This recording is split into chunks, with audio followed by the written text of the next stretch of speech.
સમજણપૂર્વક વાંચ્યું હોય ને તો પછી ઊંધા જતા પ્રશ્ન આવે તો આપણી પાસે સમજણથી સાચા જવાબ આપી શકીએ. પણ કેવું થાય છે કે મેં જેટલા એફર્ટ્સ પુટ કર્યા હોય એ પ્રમાણે રિઝલ્ટ ના આવતું હોય તો થોડું. બીજી વખત વધારે કરીશું, ફરીથી કરીશું.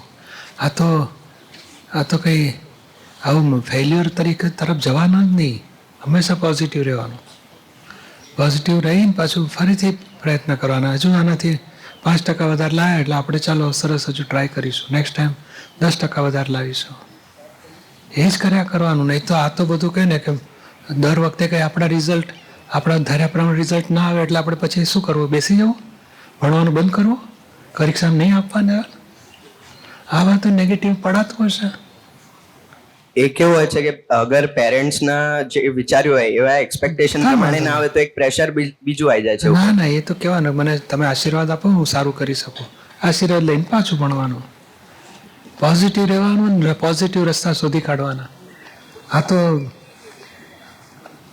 જરાક જો આપણે ધાર્યા પ્રમાણે માર્ક ના આવે તેથી કરીને સિટ ડાઉન નહીં થઈ જવાનું. ફરીથી ઊભા થવાનું, ફરી દોડવાનું. આપણે ત્યાં વાર્તા હતી ને પેલો કરોડિયો હતો ને તે એ ચડ્યો એટલે પડી ગયો. પહેલી વખત પડી ગયો. ઝાડ બનાવવું હતું ને ઝાડવું. પછી બીજી વખત ચડ્યો, પાછો પડી ગયો. હવે શું કરવું જોઈએ? 2 વખત પડે તો સુઈ જવાની નીચે, પાછો એ મહેનત કરશે. ત્રીજી વખત કર્યો એણે તોય પાછો પડી ગયો. તો 9 વખત કર્યો પછી ધીમે ધીમે મોટું ઝાડું બનાવી શક્યો. એટલે આપણે હવે માણસ કહેવાય. 9 વખત શું 27 વખત આવે તોય પહોંચી વળીશું. અરે આ તો બન્યા કરે. હા, આપણે બીજું જ્યાં પ્રોબ્લેમ ક્યાં છે? આપણે આ ટીવી, મૂવી ને ઇન્ટરનેટ ને ગેમ્સ ને એમાંથી કલાકો બગડી જાય છે એટલે ભણવાનું પછી ઓછું થઈ જાય. અને ઓછું થયું ને એટલે કહેશે મેં એફર્ટ તો ખૂબ કર્યા હતા પણ શેમાં?